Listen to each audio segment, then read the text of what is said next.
안녕하세요. AMPM 글로벌 최세현 마케터입니다. 이번 영상에선 코로나19로 인해 온라인 교육 시장이 활성화되면서 태블릿 PC를 사용하여 영어 교육을 진행하는 업체에 대한 마케팅 제안 발표를 시작하겠습니다.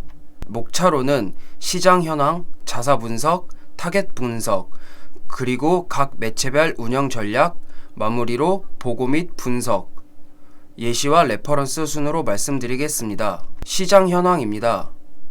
온라인 교육 시장의 현황을 살펴보면 현재 코로나19로 인해 교육은 온라인 학습이 주도하고 있습니다.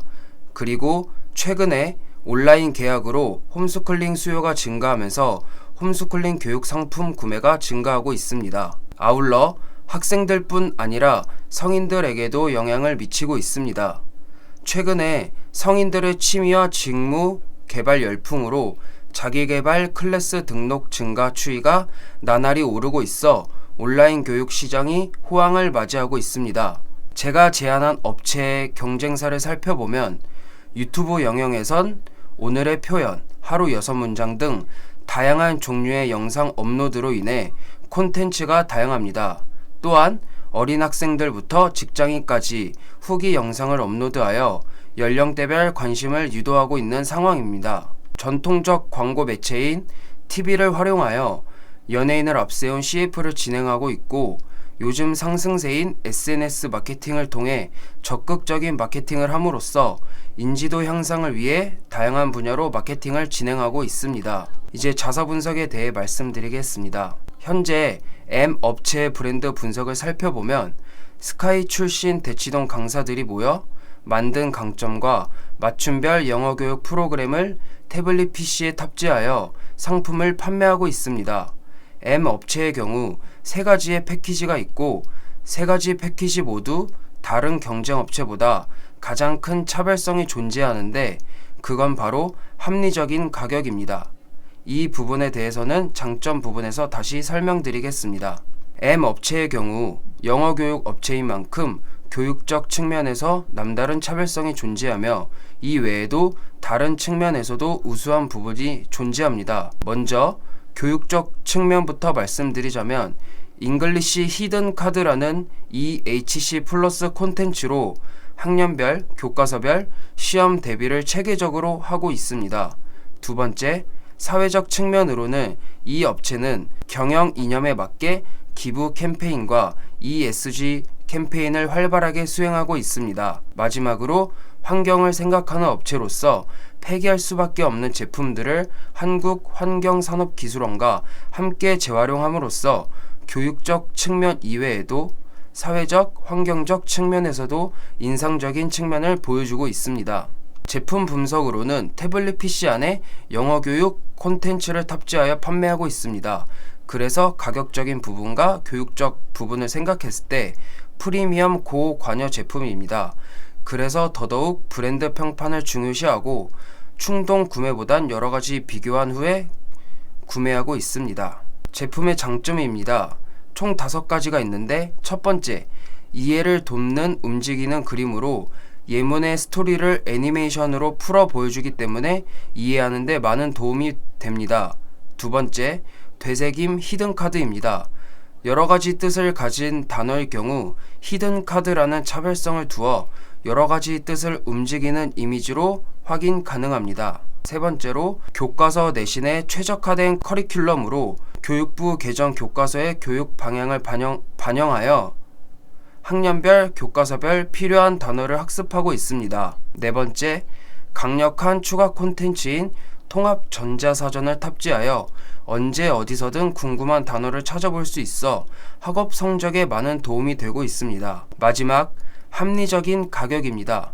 더 많은 사람들이 쉽게 공부하고 재미있게 익히기 위해선 합리적인 가격이 필수라는 업체의 입장에 맞게 경쟁사 대비 4분의 1 가격, 많게는 6분의 1 가격으로 제품을 판매하고 있습니다. 이렇게 많고 좋은 장점들을 가지고 있지만 마케팅 부분에선 아쉬운 부분이 보였습니다.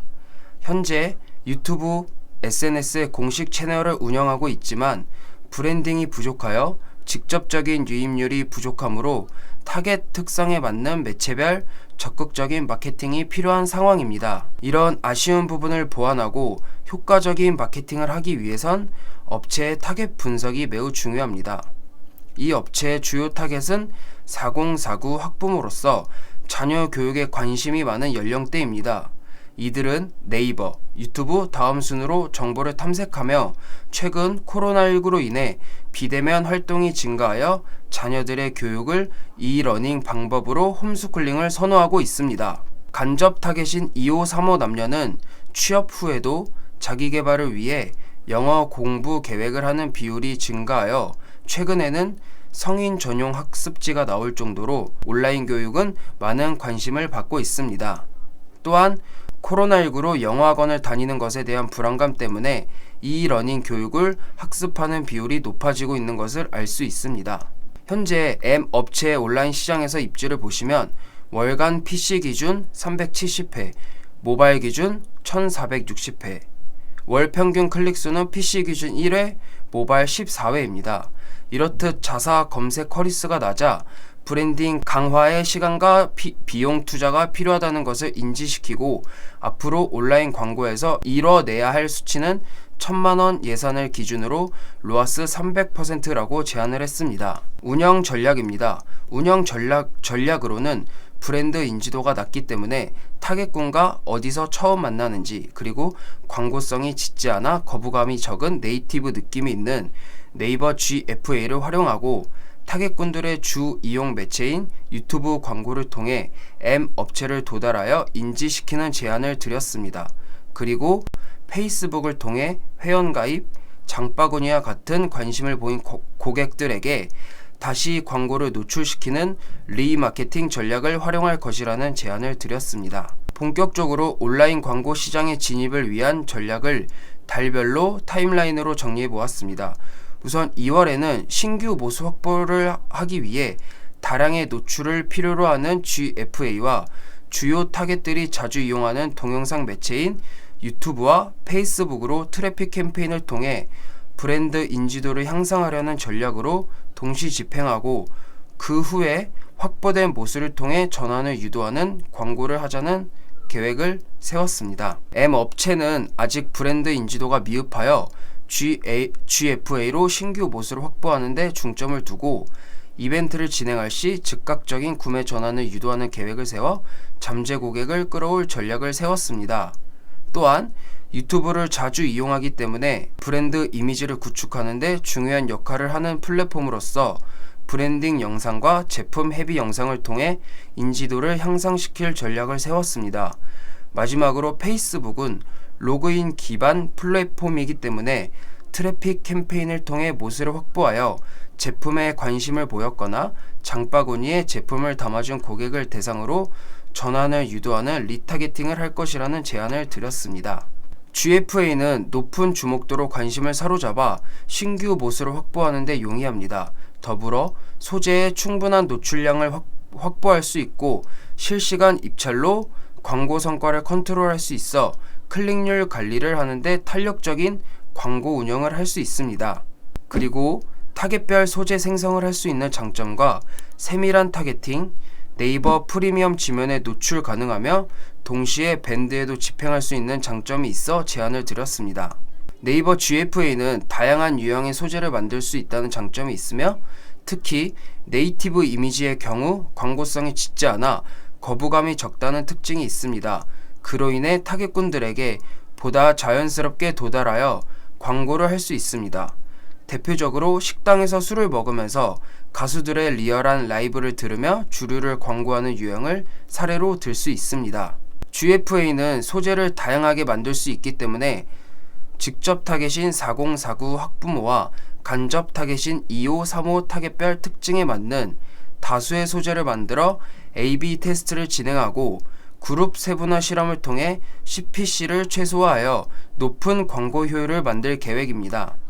집행 전략에 있어서 3가지 포인트 중 첫 번째는 소재의 충분한 노출량을 확보하는 것입니다. 먼저 광고 노출 목적에 따른 캠페인 설정, 타겟 맞춤 소재를 노출하기 위한 그룹 설정, 그리고 자사가 타겟군들에게 전달하고자 하는 메시지를 담는 소재를 설정하여 충분한 노출량을 확보합니다.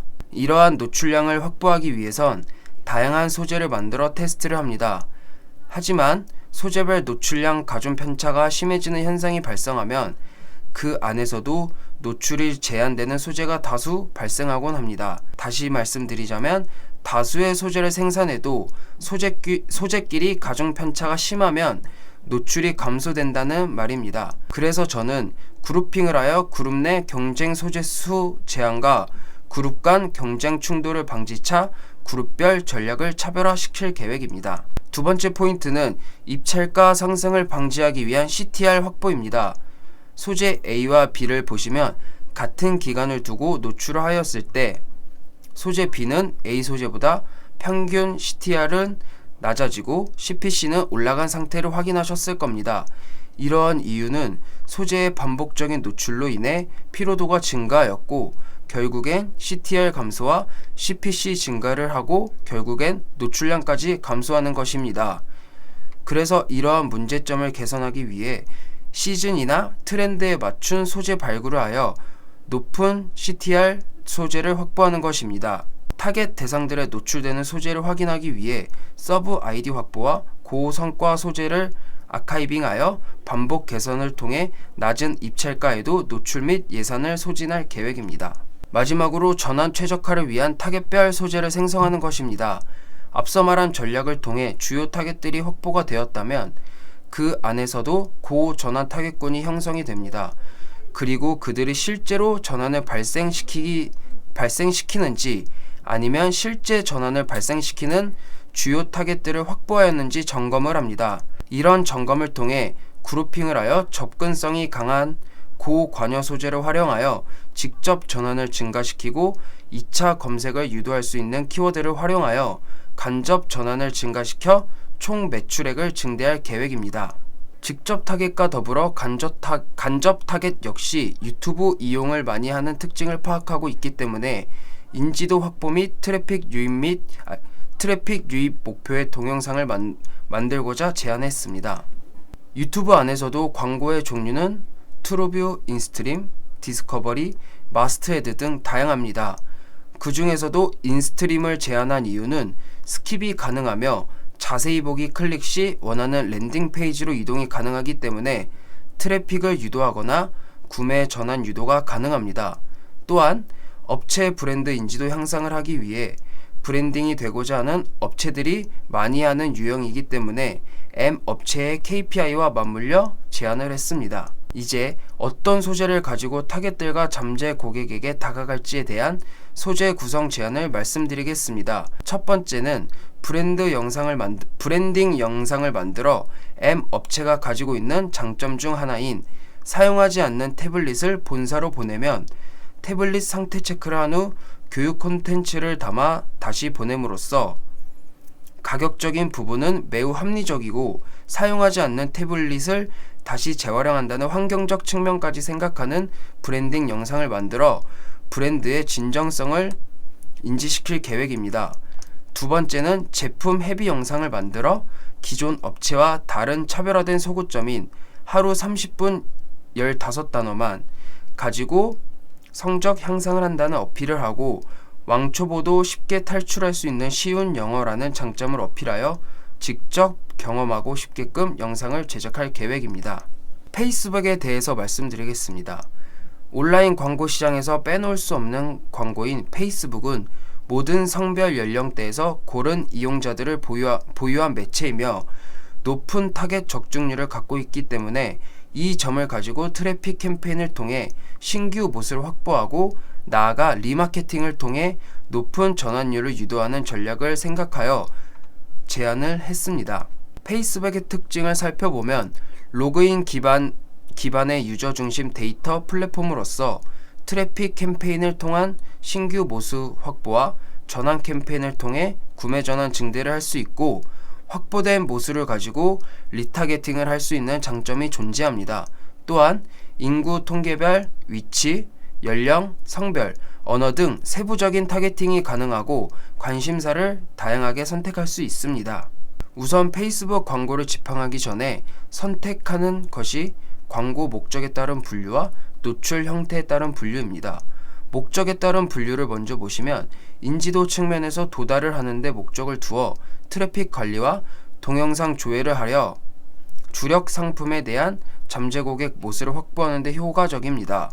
두 번째, 노출 형태에 따른 분류를 보시면 2개 이상의 이미지를 넣을 수 있는 슬라이드 유형과 동영상을 통해 브랜드의 이미지와 제품의 강점을 효과적으로 노출할 수 있는 유형을 선택하여 진행하고자 제안을 드렸습니다. 핵심 타겟은 타겟 설정이 다양하기 때문에 위치, 인구 통계 데이터 이외에도 타겟 관심사 기반의 타겟팅이 가능합니다. 특히 정보성 콘텐츠나 특정 그룹 페이지를 좋아요 등 행동적 데이터를 기반으로 타겟팅이 가능하기 때문에 타겟군들에게 다양한 방식으로 접근이 가능합니다. 맞춤 타겟은 보유한 고객 정보와 사이트를 방문한 트래픽 정보를 기반으로 보다 정확한 타겟팅을 할 수 있어 리마케팅을 하기에 적합합니다. 유사 타겟의 경우 위에서 설정한 맞춤 타겟과 유사한 행동 양식을 보이는 유저를 대상으로 타겟팅을 할 수 있습니다. 또한 맞춤 타겟의 관여도가 높을수록 유의미한 잠재 고객이 될 확률이 높습니다. 마지막으로 기존의 고객 가치가 높은 타겟들의 특성을 반영해 보다 가치 높은 고객을 선별할 수 있는 장점을 가지고 있습니다.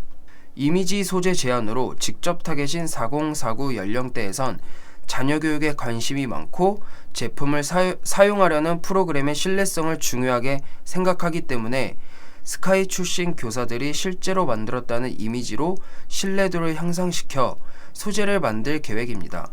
간접 타겟인 2535의 경우 바쁜 시간 속에서도 자기 개발을 위해 영어 교육을 듣기 때문에 하루에 30분 투자로 왕초보를 탈출할 수 있는 감성적 소재를 이용하여 타겟의 관심을 유도할 계획입니다.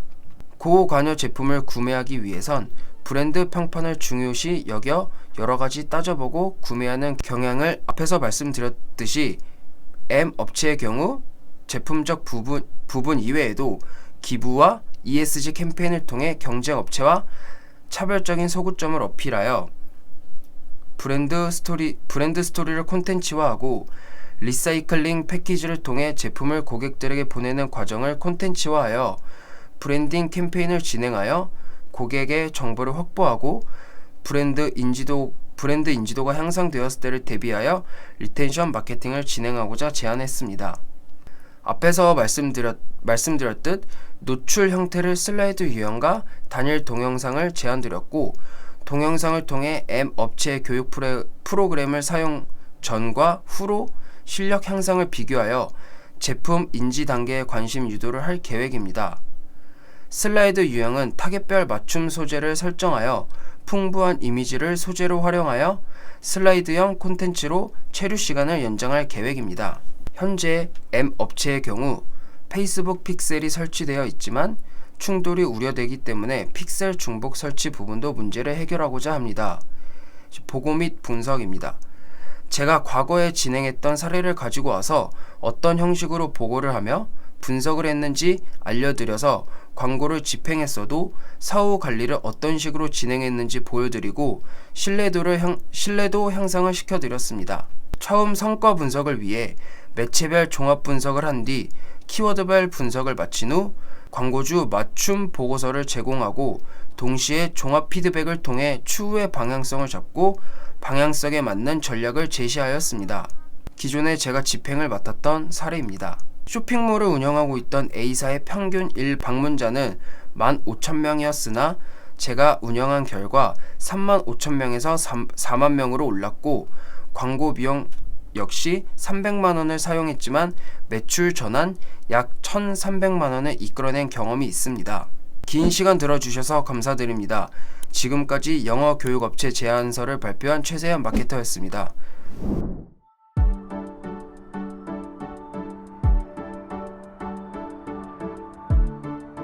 구독과 좋아요는 컨텐츠 제작에 힘이 됩니다.